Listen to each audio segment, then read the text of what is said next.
वाराणसी से नहीं लड़ना चाहते थे। नरेंद्र मोदी जी अयोध्या से लड़ना चाहते थे और सर्वेयर ने उनको कह दिया, नरेंद्र मोदी जी अगर आप अयोध्या से लड़ेंगे आप अयोध्या में हारेंगे। आप अयोध्या में मत लड़िए, क्योंकि अगर आप लड़ गए आपका राजनीतिक करियर अयोध्या में खत्म हो जाएगा। इसलिए अयोध्या से नहीं लड़े, वाराणसी से लड़े। और वाराणसी में हमने एक दो छोटी गलती कर दी, नहीं तो वहां उनको निपट लेते हैं।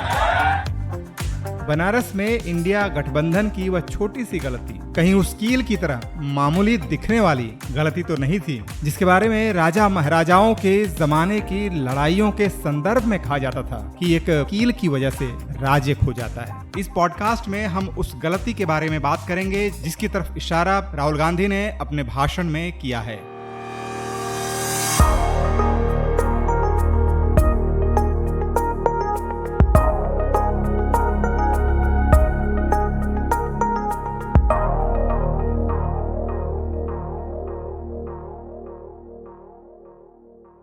नमस्कार, मैं हूं उपेंद्र कुमार यादव। आगे बढ़ने से पहले एक रिक्वेस्ट, इस चैनल पर मैं देश और दुनिया में होने वाले बदलावों को आपके साथ समझने की कोशिश करता हूं। ज्ञान विज्ञान के क्षेत्र में नई घटनाओं पर बातचीत करने की कोशिश करता हूं और इसके लिए आपका मेरे साथ बने रहना बेहद जरूरी है। तो प्लीज इस चैनल को सब्सक्राइब कीजिए और अगर बातचीत पसंद आए तो इस वीडियो को लाइक कीजिए, फ्रेंड्स के बीच शेयर कीजिए। तो शुरू करते हैं। कांग्रेस नेता राहुल गांधी ने गुजरात के अहमदाबाद में अपने कार्यकर्ताओं को ललकारते हुए यह कहा था कि प्रधानमंत्री नरेंद्र मोदी को वे बनारस में हरा देते अगर एक दो छोटी गलती उनसे नहीं हुई होती। आखिर यह गलती कौन सी थी? क्या वाकई प्रधानमंत्री नरेंद्र मोदी को बनारस में हराना मुमकिन था? लोकसभा चुनाव 2024 इलेक्टोरल पॉलिटिक्स का एक क्लासिक केस है, एक ऐतिहासिक चुनाव। इस चुनाव में अपनी कमियों और अपनी उपलब्धियों का सही मूल्यांकन, चाहे वह कांग्रेस हो या समाजवादी पार्टी, चाहे वह भारतीय जनता पार्टी हो या दूसरे दल, उन्हें आने वाले चुनावों के लिए राजनीति के नए पाठ पढ़ाएगा और इससे मिले सबक को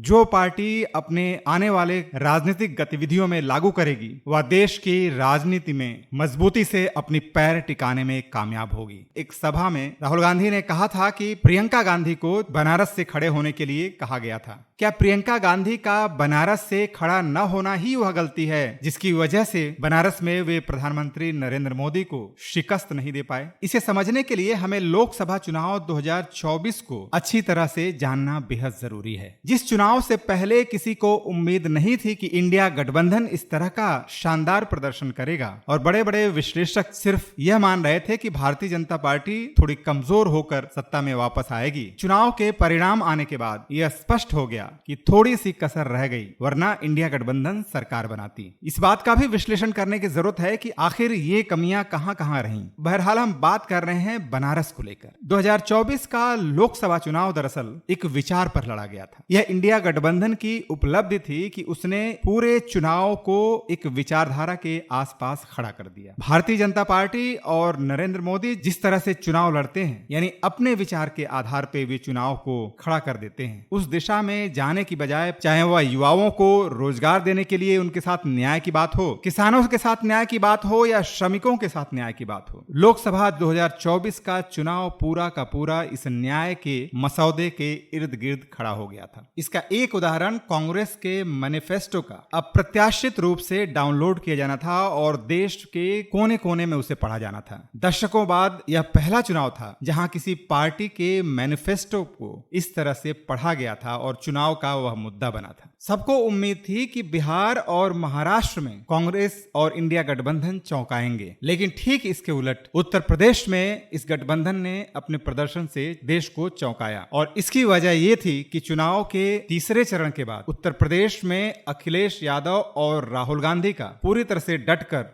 जमीन पर न्याय के मुद्दे को ले जाना और बिहार में यहीं पर चूक रह गई। उत्तर प्रदेश में इंडिया गठबंधन के न्याय का मुद्दा, समाजवादी पार्टी का जो पिछड़ा दलित अल्पसंख्यक का मुद्दा है, वह गांव-गांव गया। यह विचार ही था जिसने कांग्रेस और समाजवादी पार्टी को उत्तर प्रदेश में अप्रत्याशित कामयाबी दिलाई। लेकिन क्या यह सफलता उतनी थी जितनी मिलनी चाहिए थी? तीसरे चरण के चुनाव के बाद उत्तर प्रदेश में जमीन पर जो लोग घूम रहे थे उन्हें साफ दिख रहा था, और मैंने भी अपने पॉडकास्ट में कहा था कि हमें यह बहुत मुश्किल हो रही है कि किस सीट से आखिर भारतीय जनता पार्टी जीतते हुए देखी जा रही है। और ऐसा लग रहा था कि भारतीय जनता पार्टी को उत्तर प्रदेश में 15 सीटें जीतनी भी मुश्किल पड़ जाएगी। जिन जगहों पे भारतीय जनता पार्टी की जीत हुई वहां भी इंडिया गठबंधन को जिस तरह से वोट मिले हैं उससे साफ लग रहा था कि वहां बहुत सारे जगहों पर इंडिया गठबंधन जीत सकता था। इसकी वजह थी कि उत्तर प्रदेश में आम जनता दरअसल इस चुनाव में आर पार की लड़ाई लड़ रही थी, लेकिन इंडिया गठबंधन के नेतृत्व में वह जुझारूपन जिस रूप में आना चाहिए था उसमें ही दरअसल एक चूक रह गई थी। इस वजह से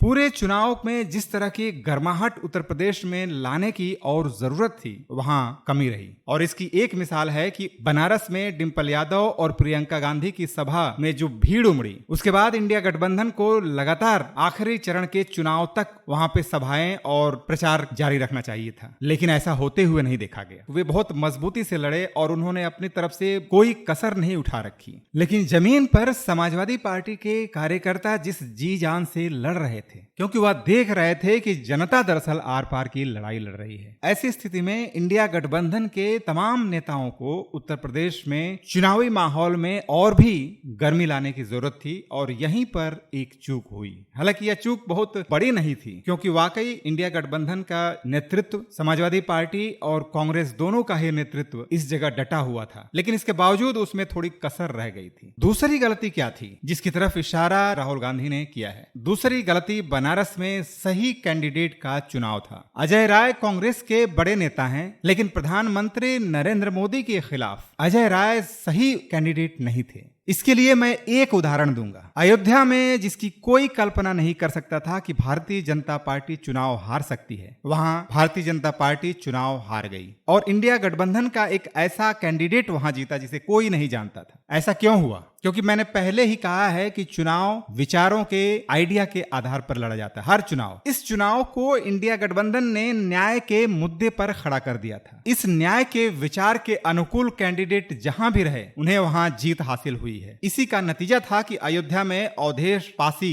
चुनाव जीत गए। भारतीय जनता पार्टी के पूरे राजनीतिक विचारधारा के प्रतीक प्रधानमंत्री नरेंद्र मोदी थे। भारतीय जनता पार्टी की सरकार की जो नीतियां रही हैं उन तमाम विचारों के प्रतीक प्रधानमंत्री नरेंद्र मोदी थे, और इसलिए प्रधानमंत्री नरेंद्र मोदी के खिलाफ एक ऐसा कैंडिडेट होना चाहिए था जो इंडिया गठबंधन के न्याय के मुद्दे को सही तरह से प्रतिनिधित्व करता, उस न्याय के मुद्दे का प्रतीक होता। ऐसा कैंडिडेट इंडिया गठबंधन में कौन था? राहुल गांधी हो सकते थे, क्योंकि उनकी जो राजनीति रही है किसानों को लेकर, गरीब पिछड़े लोगों को लेकर, और वह जनता जिसे न्याय नहीं मिला है। राहुल गांधी के पूरे राजनीतिक करियर में अगर हम देखें तो वे इनकी हिमायत, इनकी बात करते आ रहे हैं। राहुल गांधी को किसी भी धर्म, जाति से ऊपर उठकर देखा जा सकता है। वे इंडिया गठबंधन के न्याय के विचारों का प्रतीक हो सकते थे, लेकिन वहां एक समस्या थी। राहुल गांधी और इंडिया गठबंधन ने खुद कई महीनों से जो देश भर में प्रचार किया था वह था जातिगत जनगणना की। इसके आधार पर आर्थिक और सामाजिक रूप से कमजोर जातियों के साथ न्याय करने की बात उन्होंने कही थी। यहां तक कि उन्होंने गरीब जनरल कास्ट की बात भी की थी। तो इन विचारों का प्रतीक अगर सही मायनों में देखा जाए तो इंडिया गठबंधन में एकमात्र नेता था, और वह था मल्लिकार्जुन खड़गे। उनका दशकों का जो राजनीतिक करियर रहा है, एक साफ सुथरा राजनीतिक व्यक्तित्व, जिन्हें बचपन में जिस तरह की मुसीबतों का सामना करना पड़ा, सामाजिक रूप से जिनके परिवार पर अन्याय हुआ, और वे उस जाति बैकग्राउंड से आते हैं जिन्हें तमाम तरह के शोषण और उत्पीड़न को झेलना पड़ा था। इंडिया गठबंधन के न्याय का पूरा जो विचार था, उस दिशा में सबसे अच्छे कैंडिडेट अगर देखा जाए प्रधानमंत्री नरेंद्र मोदी के खिलाफ मल्लिकार्जुन खड़गे थे। कई लोगों को इस बारे में संदेह था और उन्हें लगता था कि प्रियंका गांधी का जो आकर्षण है वह नरेंद्र मोदी के खिलाफ सही कैंडिडेट हो सकती थी, लेकिन वास्तव में बनारस में इंडिया गठबंधन का सबसे सटीक कैंडिडेट अगर कोई हो सकता था तो वह थे मल्लिकार्जुन खड़गे, क्योंकि लोकसभा चुनाव 2024 को जिस विचार पर इंडिया गठबंधन ने लड़ा है उस विचार के प्रतिनिधि मल्लिकार्जुन खड़गे थे। और जिस तरह से अयोध्या में अवधेश पासी चुनाव जीत गए, बनारस में मल्लिकार्जुन खड़गे के होने की स्थिति में नतीजे दरअसल वैसे हो सकते थे। प्रधानमंत्री नरेंद्र मोदी के लिए बहुत मुश्किल खड़ी हो सकती थी, लेकिन यह कदम जोखिम भरा था। हो सकता था कि वे हार भी जाते, लेकिन खुद चुनाव हारने के बावजूद उत्तर प्रदेश में इंडिया गठबंधन की लड़ाई जिस मुकाम पर भारतीय जनता पार्टी के खिलाफ जाकर खड़ी होती, जो माहौल बना होता, जो 30-32 सीटें भारतीय जनता पार्टी को मिली हैं उसमें से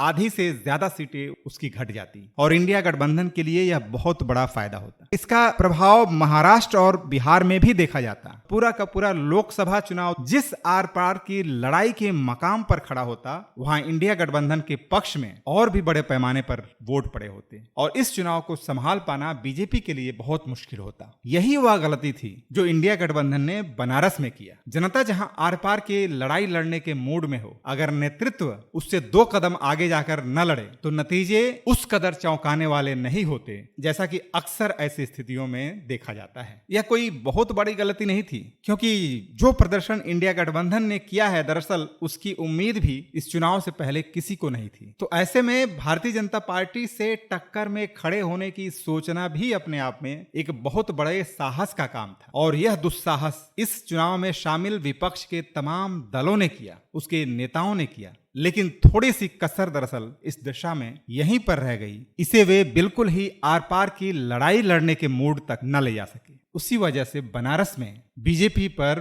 विपक्ष भारी नहीं पड़ पाया और नतीजा था कि कम वोटों से ही सही, लेकिन प्रधानमंत्री नरेंद्र मोदी यह चुनाव जीत गए और हम जानते हैं जो जीता वही सिकंदर। इस मामले में मैं भारतीय जनता पार्टी की तरफ से बनारस में जो प्रयास किया गया उसकी तरफ भी इशारा करूंगा कि जिस शिद्दत के साथ भारतीय जनता पार्टी ने बनारस की लड़ाई को आर पार की लड़ाई बना दिया, क्योंकि वे जान रहे थे कि बनारस में हालात बहुत मुश्किल हो रहे हैं, जनता में असंतोष बहुत ज्यादा है और इसके लिए उन्होंने अपने बड़े नेताओं को लगातार कई हफ्ते तक बनारस में उतार दिया।